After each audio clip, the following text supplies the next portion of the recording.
So without any further ado, I would like to introduce Ginny Pierce, who is a member of Hamilton's Community Permaculture Lab, and she's going to be chatting with us about sprouting at home and eating seasonally. So Ginny, whenever you're ready. Okay.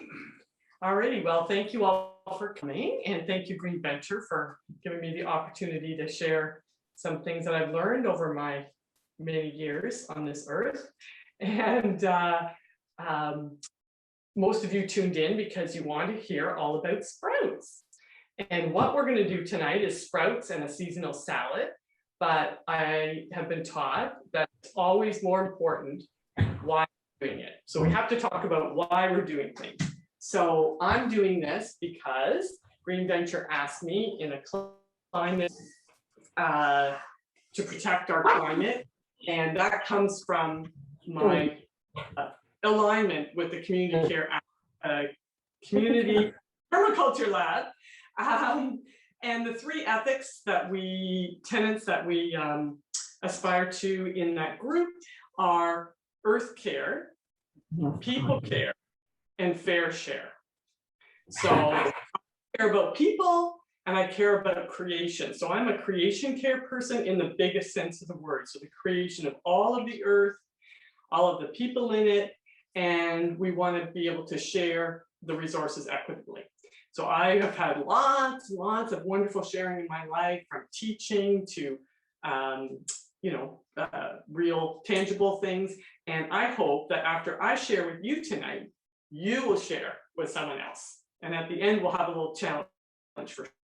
Okay, so earth care, people care, fair share, creation care brings us to the sprouts. I have a really happy thing to show you. My sprouts all turned out, and look what they made. Happy sprouts. So there's a few different kinds there, and I'll show you how to do them all tonight, and then you can make some choices for yourself. Okay, so when you're gonna make some food, you need some tools. So I'm going to show you how you don't have to call Amazon. You don't have to buy something fancy. You just have to go and raid your neighbor's blue bin. Okay? That's all you have to do. So you go to your neighbor's blue bin on recycling day, and you see if they have a jar, and you steal their jar. So that's all you need for the sprouts. Then you go upstairs, and if you're old as me, you will have an old pair of pantyhose or nylons. And you'll wash them, and you will cut a square. That's it. And then you will see if in a drawer somewhere you have an elastic band. Okay. So if you have a fancy sprouter that someone might have given you, or, right, Carol? You can use that one, but this works just as well. So there's our tools, okay? And then what else do we need for good food? We need good ingredients. So we want to go with seasonal ingredients. The nice thing about sprouting is that you're going to use everything that's dry and available all year in jars and packages. So there's no need to go to the grocery store and get something fresh. All of this stuff is packaged and available all year round. Okay. So we're going to start with the easiest thing. We're going to do local lentils. Okay, so lentils are pretty easy to do. Alfalfa is also available locally. It's not too hard to do. Mung beans, you can get organic mung beans, not too hard to do. And I'll show you one more. This is the first one I ever learned. This is called Fenugreek. This is not an organic cabbage. but I bought it a long time ago and I only use a tablespoon at a time. So it's going to take me a long time to use these up and I won't throw them out. I might share some with Susie down the road. And they're really cool. They just look like little kernels. Actually, they look like chicken feed, don't they, Susie? And quite delicious. Alrighty. So, how do we get those hard-looking things from packages to look like happy sprouts? Good question. There's two parts to this. First, you have to soak the seeds. So soaking the seeds is separate than when we rinse them and grow them, okay? So there's two stages. The first stage is soaking, and all you do is you take your jar, put some seeds in the bottom. I'm going to do lentils first. So these are little brown organic lentils from the grocery store. Here we go.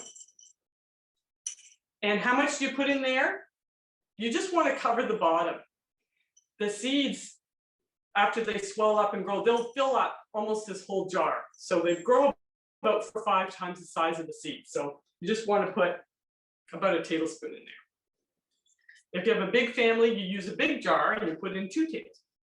Okay, so first stage is soaking. So you can see I'm swirling them around to make sure all the seeds are at the bottom. Okay. I'm going to put their little hat on. The little elastic band to hold the nylons down.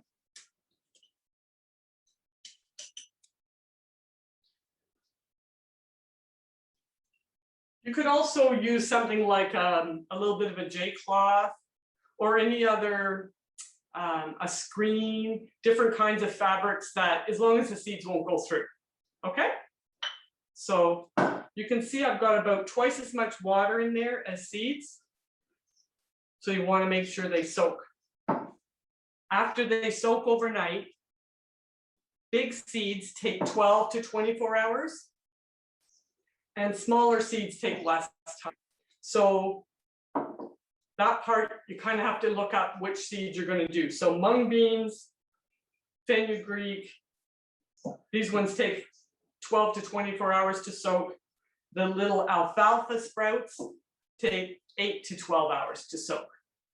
So what you'll see is that after the evening,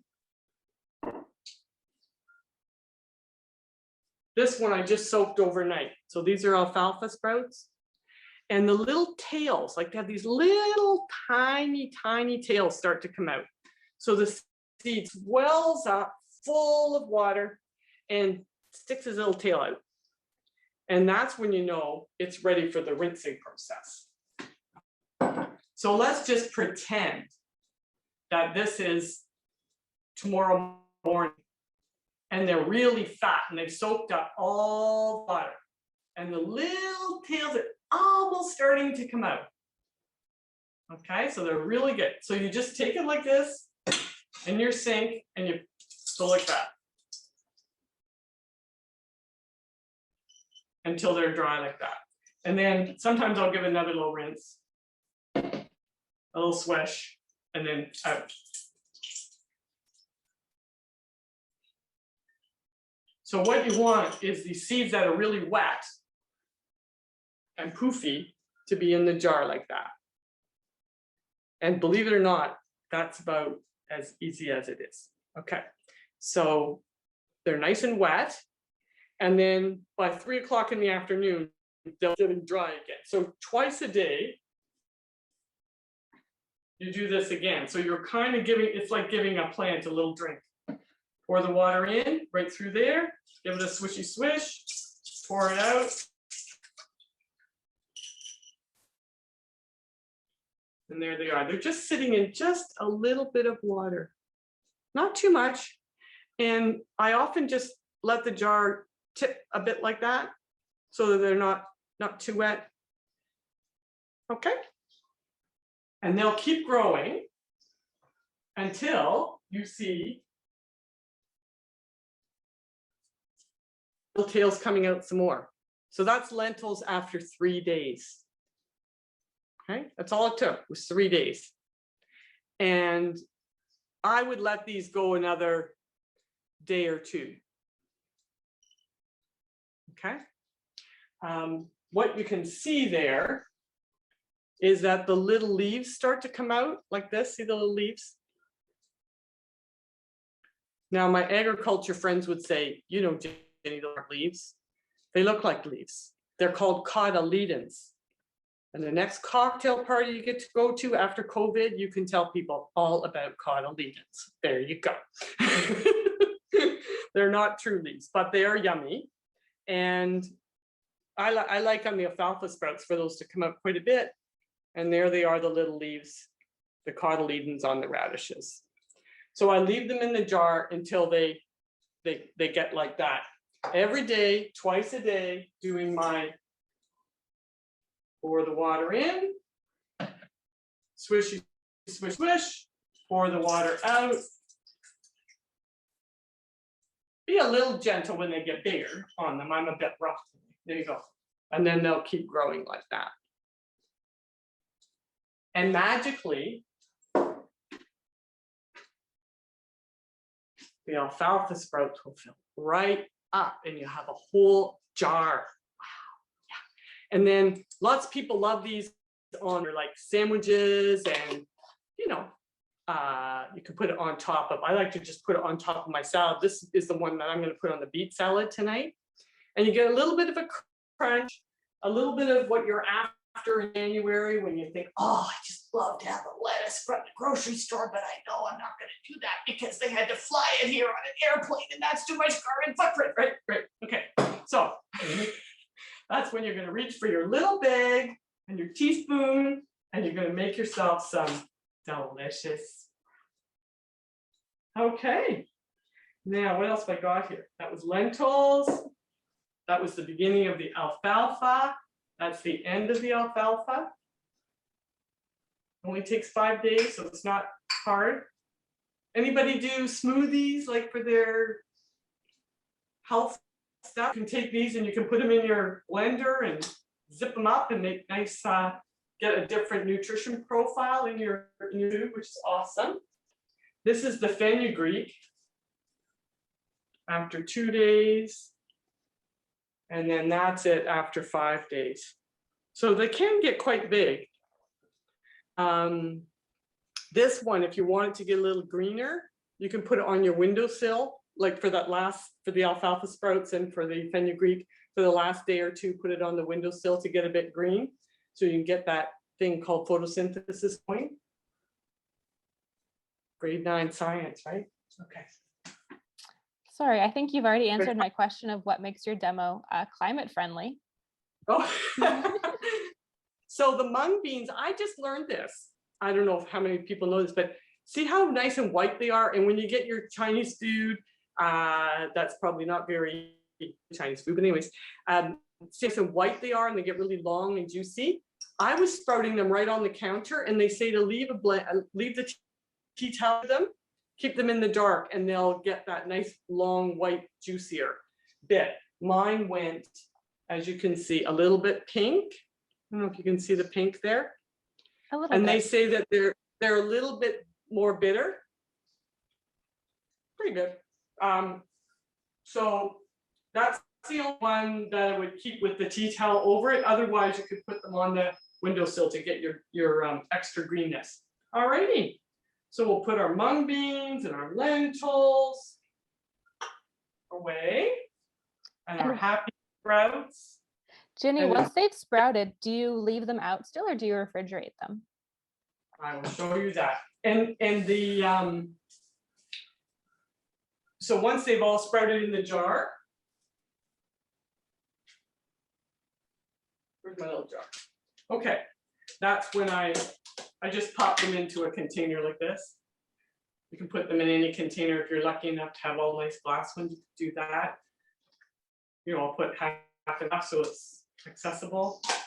And I leave the lid just a tiny bit, not quite snapped up.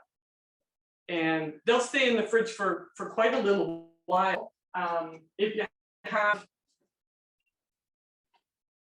sometimes I'll give them a little spritz, you know.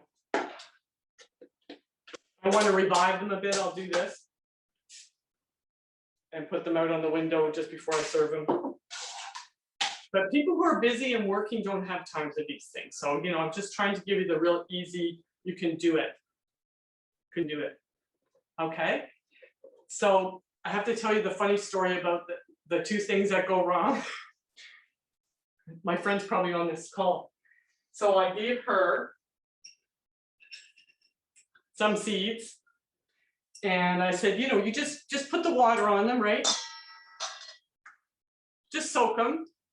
And then, you know, just soak them and then just rinse them off and they'll sprout in 5 days. Well, I wasn't very careful in my instructions.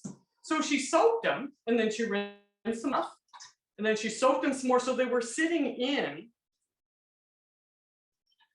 about that much water for 5 days. And she was wondering why they weren't growing. Well, you can actually drown a seed. So the poor little guys got all poofy and ready to go and then they drown. So you don't want to do, you have to make sure you pour the water off.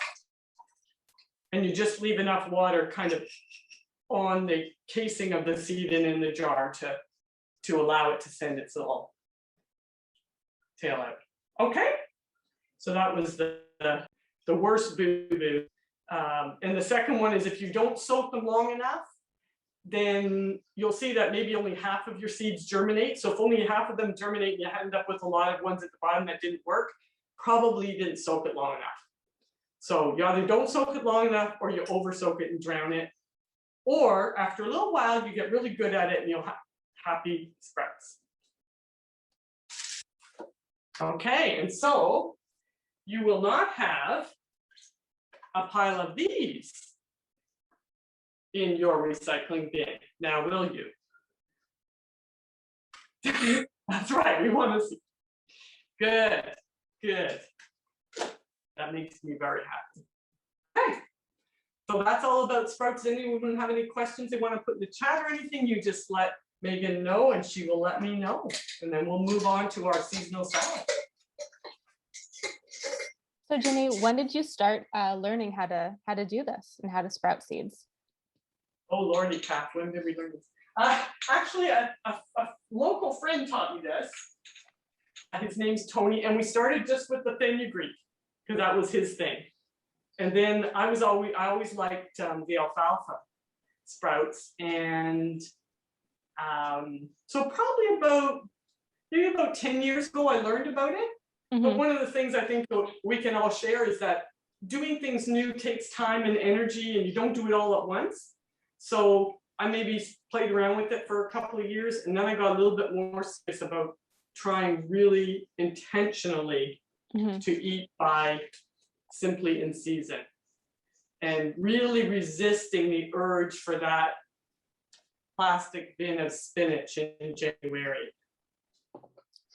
Really trying hard not to do that, because driving the food system by our, wanting strawberries, pineapples, lettuce, everything all year round, it's not even good for our bellies. Our bellies need root vegetables and different things in the winter than they need in the summer.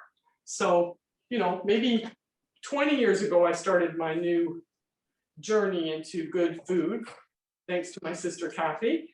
And then probably about 10 years ago, I started sprouting, and I do it on and off, mostly just in the winter, right? Because in the summer, I can go outside and grow some lettuce. Yeah. So I do have 2 questions for you from in the chat. So the first is, would you sprout them on a windowsill, or is that too hot? Oh, right now you're saying too hot. In the winter, it would be too cold, at least at my house. Yeah, so I should have said something about temperature. Thank you for that very good question. So seeds respond to temperature. So to germinate a seed, you need water and warmth. You don't actually need light.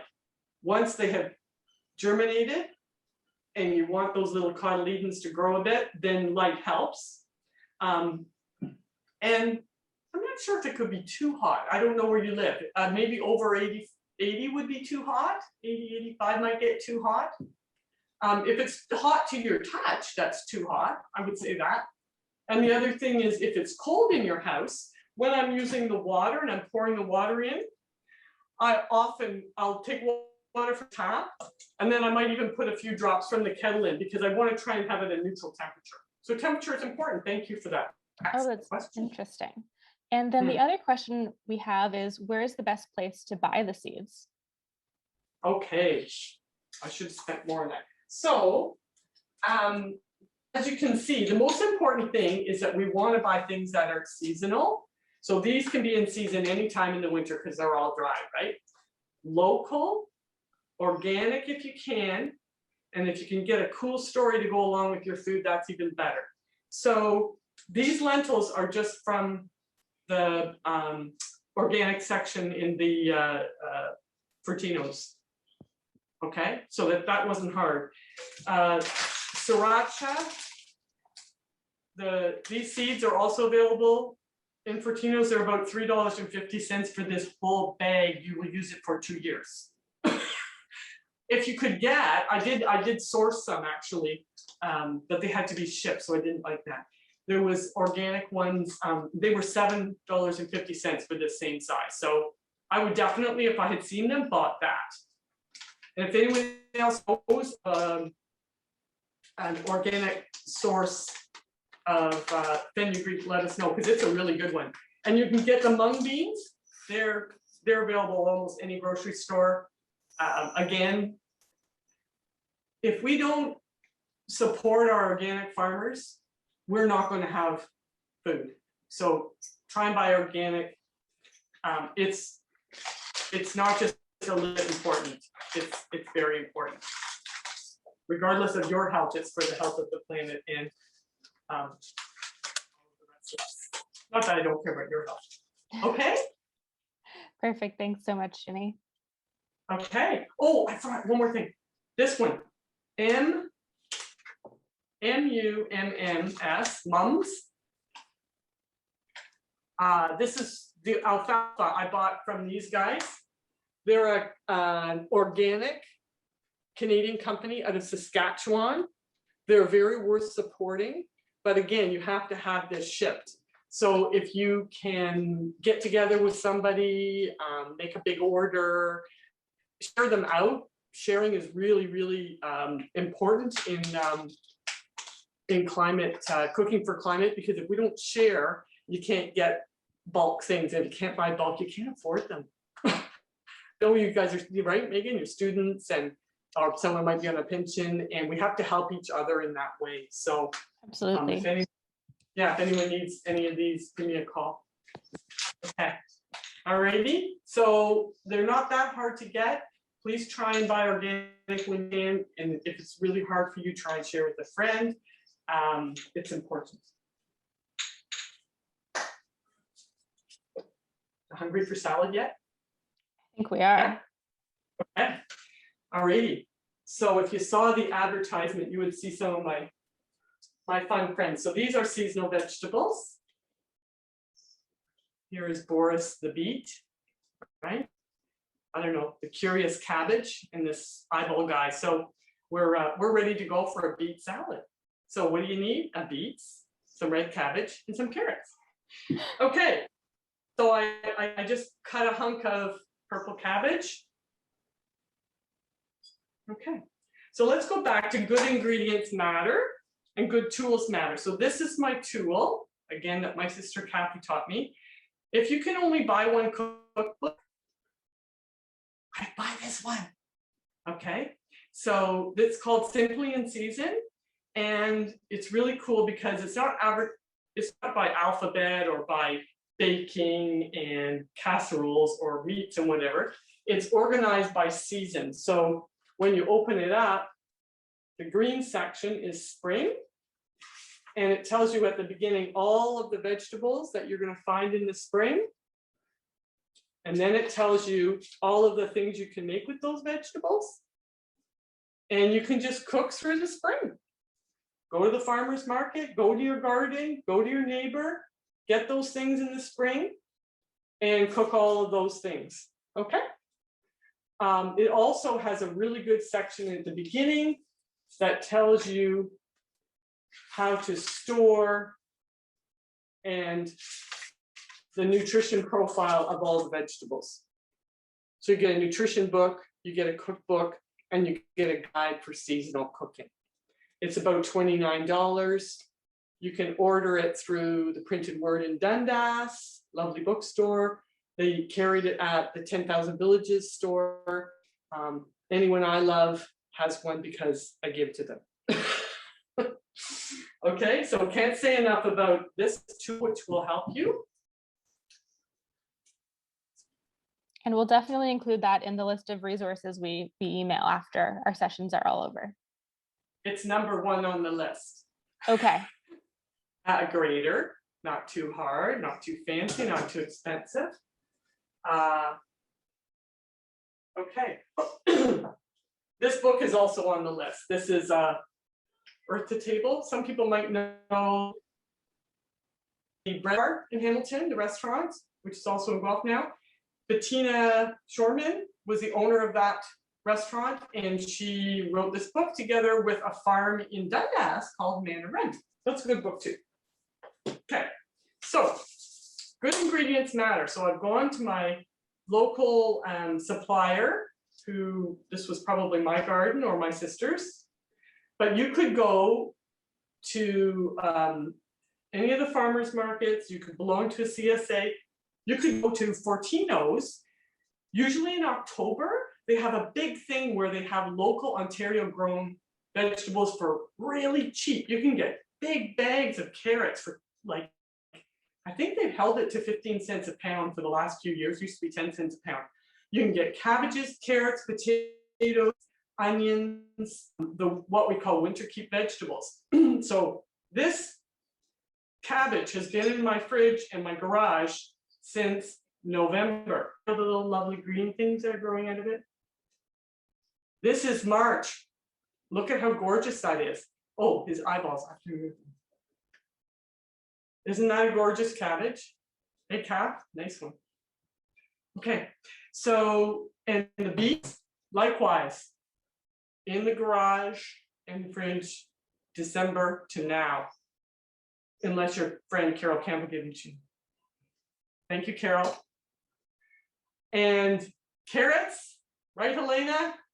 You can find carrots from Ontario in the grocery store. Yeah, she's got carrots. Okay, so you take those 3 ingredients, a beet, a carrot, and red cabbage. We're just going to grate them up. About a cup each. This salad is so good. This is actually in the book, if anyone has the book. It's on page 245.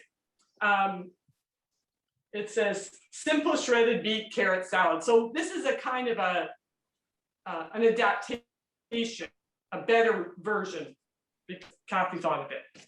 So about a cup of carrot, equal parts of carrot, not rocket science because I can do it. That's what I always say.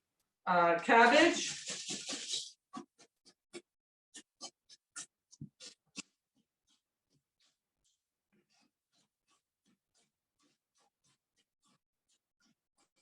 If some little bits fall in that are bigger, that's okay. All right. Shred it up. A bit more. If you have any little bits, Helena and I were talking about the bits left over. Next week is Joyce, right, Megan? Yes, that's right. And Joyce will be using veggie scraps to make a stock. Yeah, so keep your veggie scraps in a bag in the fridge or in the freezer if it takes longer to get more veggie scraps. Maybe you live alone, you need to take a little longer to get more. And do that, or some that might be maybe a little bit not quite good enough for you to eat, then Susie's going to feed them to her chickens, right? Yeah. Oh, perfect. Yeah. Okay. So you can always help the composting world by putting the scraps through an animal. Okay. So we have a beautiful purple cabbage. We have orange carrots. Oh, now the pianos and stones. Now Helena was cooking her beets. So this is what the beet looks like when you start. I have known people, I feel so bad for you, that try and peel it and everything. You don't have to do that. You just put it in a pot with the boiling water. And once it's boiled, when you take it out, the skin almost pushes right off. Oh, look at that before and after, Ginny. That's beautiful. Yeah. And so that one's raw, this one's cooked, and then the skin almost, see, it just peels right off easily. So don't peel your beets. Don't peel your beets, just wash them and put them in. And for this salad, just parboil them, okay? And how long would that take? Oh, and that's the other thing is, you know, people think beets cook like potatoes. They don't. They take a long time to cook. This size beet, I cook for 20 minutes, like boiled for 20 minutes. And it's still, I'll get a fork from you.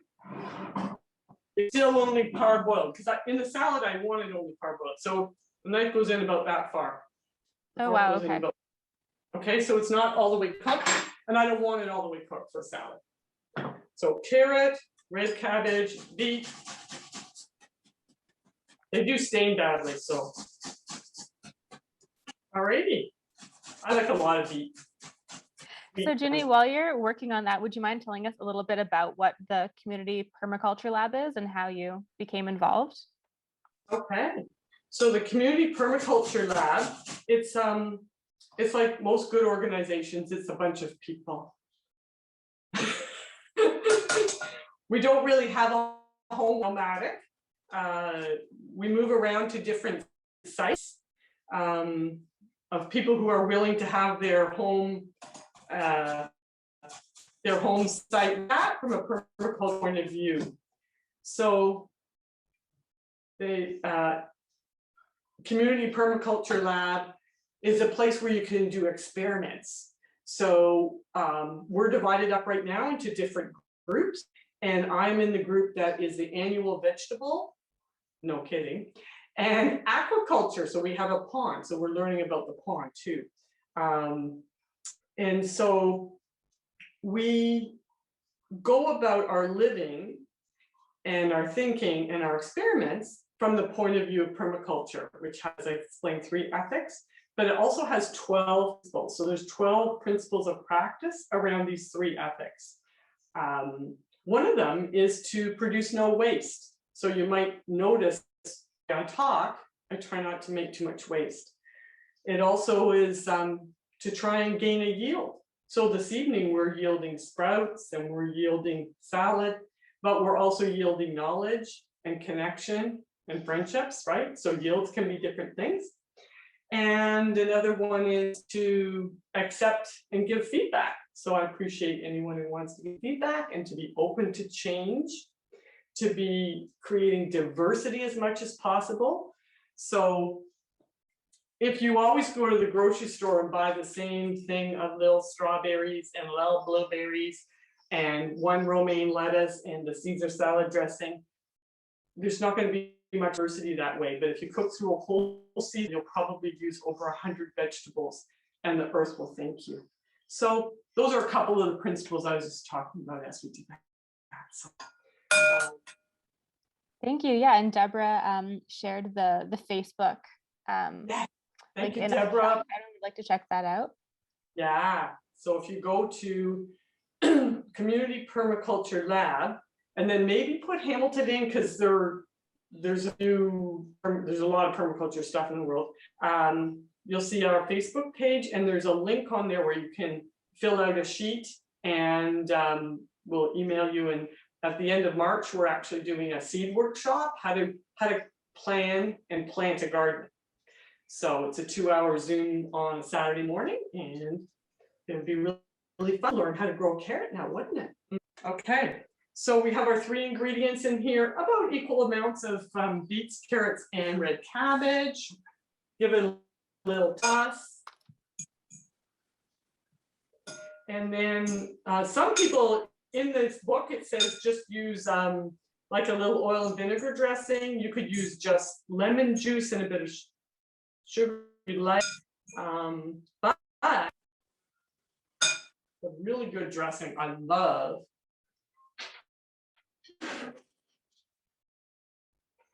Also my sister Kathy's recipe. We call it the best of both. So this is my friend Carol. Her list will also be on the resources. So one of the great things she does, so she grows organically. She's a very good steward of her land. I greatly respect her practices, and that's why I use her products. So she actually sells this already chopped. So if you love people want to give them Christmas presents, I give them jars of this, and it can go in the freezer. So I just took this out of the freezer. Okay, it's already chopped. You're in a hurry, you're a working lady, you got to get at it. You're going to just grab that. There's your garlic for the rest, for the dressing. My love friend Susan George, be my honey, from right around the corner. She lives a couple blocks from me, but you'd be surprised where there's bees. So don't just do what I do. Talk to your neighbors. You'd be surprised who has chickens, who has bees, who has garlic in the garden for you. So a big tablespoon of garlic, a smaller tablespoon of honey. Oregano we grew in the CPL, the Community Permaculture Lab garden, dried it. Should never have to go to the grocery store for oregano. Everybody can grow this, even on your balcony. So there's the little dried leaves that were hanging up, and then I'm just going to do this. Put that in there. A quarter of a cup. I mix apple cider vinegar from our friends up in Lunsteinish area, local apple cider vinegar. You see it in the stores all the time, but there's so much local, just get the local one. So I put a little less than half of the apple cider vinegar. Here's my cheat. So on the 100-mile diet, you're allowed a few cheats like lemon juice, olive oil, balsamic vinegar, coffee. Okay. So we can't all be perfect, but we got to try to do most things we can. Okay. So a little less than half of apple cider, the rest of balsamic vinegar in with my oregano, honey, and garlic. Someone should wash her hands.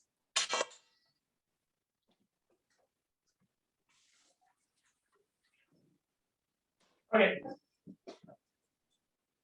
Another good tool. Ooh, an immersion blender. Yeah, so if you're having a birthday or someone's having a birthday and they don't have one of these, like you get cookbooks and immersion blenders and jars of garlic if you live in my house. Zoom, zoom, zoom, zoom. Okay.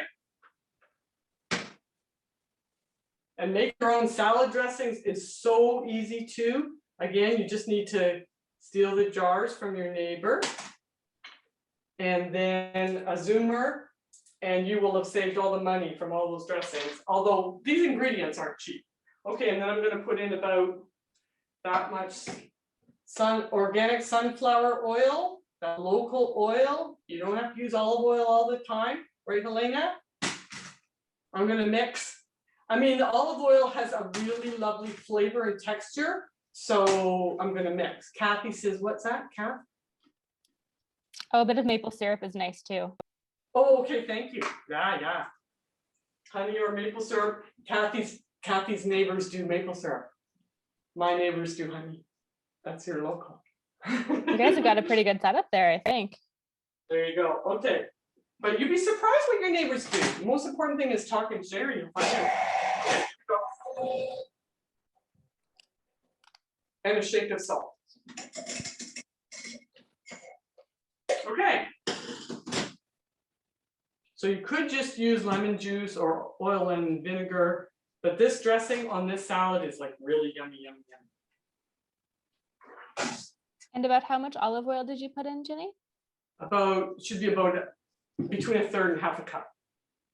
So a quarter of a cup of the vinegar, and then it's usually almost twice as much oil. Okay. Okay, and then I'm going to put a little bit of this on here.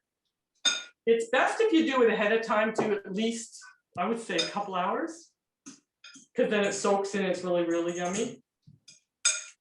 I'm a little carrot heavy on this one. It looks beautiful. Yeah, and it'll actually end up completely purple because the beets bleed out beautifully. Okay. All right. So you're going to a friend's and you want to take her a real treat for her birthday. And you make her this beautiful organic salad. And then you surround it with these lovely sprouts. And if she's a vegetarian,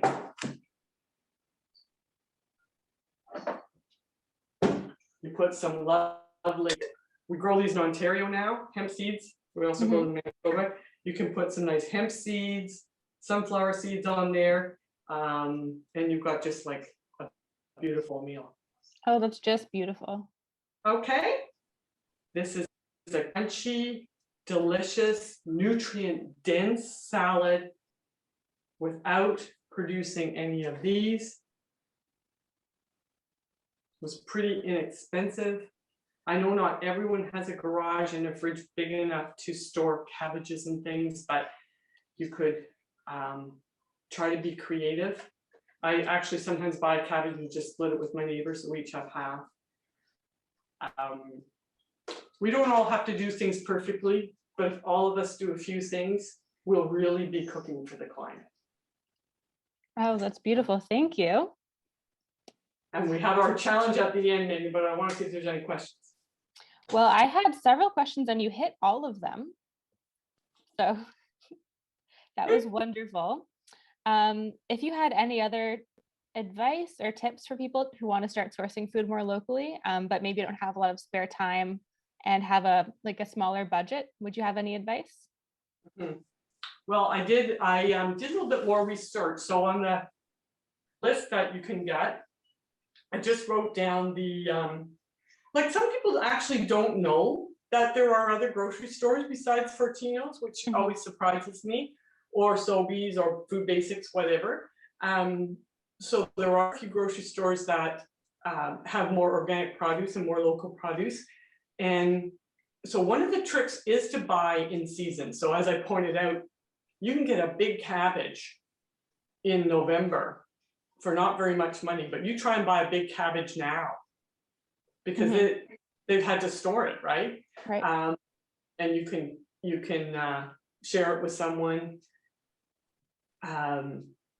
You know, I see the students in with these things full of the green stuff. Those aren't cheap, and they're not. They're not nutrient dense. If you knew that it's really not that much, you think, oh, I need a spinach salad. Well, actually, if you look it up, you know, calorie for calorie, nutrient for nutrient, you're better off with the coleslaw in January. So a lot of it is learning, and you're not going to do it all at once. Right. So, of course. The other thing that I talked to Megan a little bit about is, and we're talking about it now, is like a buying club. There's a thing called the Ontario Natural Food Buying Clubs. It's a network, OSC. There is a branch in Dundas. You can start one if you want. I'm actually in a food buying club, and we buy large quantities from Oak Manor. So I choose from that list only organic things because I make all my own sourdough bread. And I buy flour in 20-kilo bags. I know that sounds ridiculous, but of it immediately goes to my neighbor. She gets 10, I get 10. She buys the spelt flour, she splits hers in half, gives me some, so we have variety and diversity. And I think it's hard when you're starting out, but you just really have to try one. And talk to brilliant people like you, right? Who can share more about how we can do this. A lot of people shared with me. Yeah, we've had some wonderful things people have written down in the chat. Like Cynthia added that you can, that Fortino's will sell half cabbages upon request, which I did not know. Thank you, Cynthia. I did not know either. Yeah, a lot of it is that we're afraid to ask. Like, you know, if you go in and say, they have organic carrots, But if you look at the 2 bags at Fortino's, they almost always have, I'm trying to think of the company, they're just across the space. But right beside it, they'll have the Fenugreeks, which are from here. So if there's 2 bags and we all bought the ones from Ontario, it would help our Ontario farmers, wouldn't it? Yeah, that's a really good point. And then speaking of buying things locally, Brenda has asked if there is a map that will show where you can locally source things like honey and sunflower oil. Yeah, cool. So there used to be one about 9 years ago. We had the Hamilton food map, and my sister was telling me that Guelph one still exists. It's put out by Taste Real, it's called. So this was ours from probably, I think it's 2014. It was done with a grant by Environment Hamilton. And even if it was just done online, I would love to see this done again. So the 12 resources of farmers and then 5 farm stands and 3 retailers that I put together is nothing compared to what we really need, which is something more like this. In terms of oil, just so you know, who asked that? This is Huron Sun. It's from Barrie, Ontario, and this is sold at the Mustard Seed. So Mustard Seed and Goodness me. Hey, thanks, Brenda. Yeah, they also sell this one. Goodness Me is one of the few people that called Dundurn something. Dundurn Market might carry it. Carol might. Dundurn something. This camelina oil is a really good oil for, you can cook with it up to 475. Oh, that's a good smoke point. Yeah, that's a good smoke point. And this is from Saskatchewan, but there's an Ontario guy growing it now. I just found that out the other day. So if you Google camelina oil, Ontario, I think he's the other side of Oshawa, but he does bring it into this area. So some of it takes, you know, what do you do when you want to go to the gym or get a new shirt? Everybody Googles it. Well, Google our food, read our lists, check the ingredients. That's how to do it.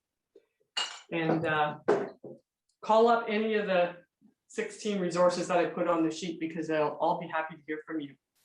Oh, this was 205, 215. This one. Yeah, I mean, maybe Green Venture would like to do this with Environment Hamilton.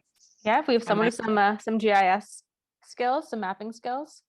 Yeah, just put it all. Actually, even just listing actually, it. I think that started out with the Dundas Market. When they established the Dundas Market, I think that's how that was started.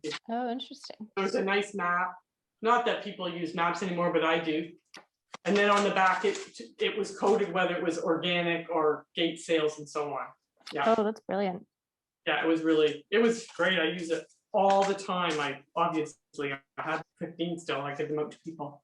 So it's because really people just need the resources, right? And so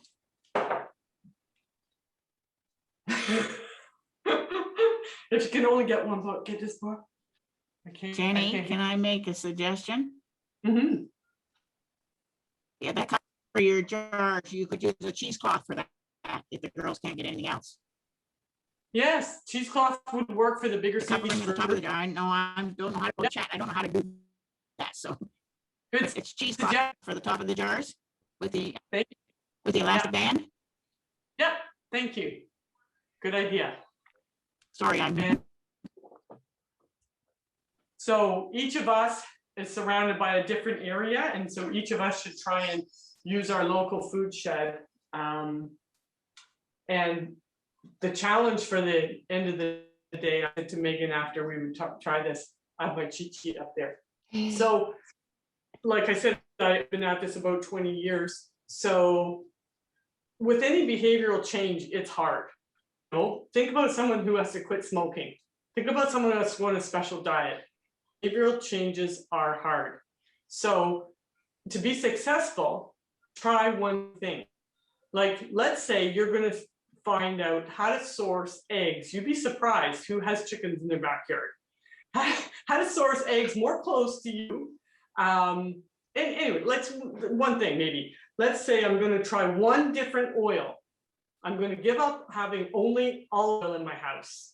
I'm going to try one new oil. I'm going to try one sprout. So maybe every week for the next 6 weeks, challenge yourself to one thing.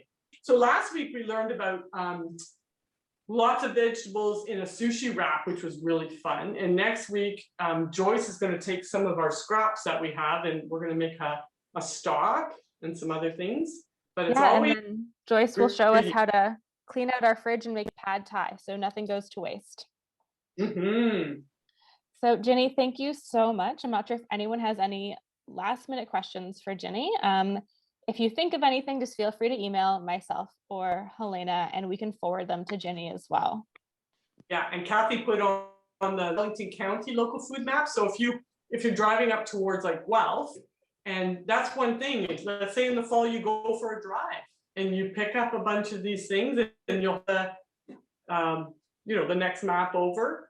I have a map of all these cheese farms because I love cheese, and a treat for us is to go for a drive and get some local foods. Going for a drive to get cheese sounds wonderful. And maybe wine. Maybe. Thank you, ladies, very much. Thank you so much for joining us, Ginny. We really appreciate it. Thanks, Green Venture. Thanks, Thank you. Venture.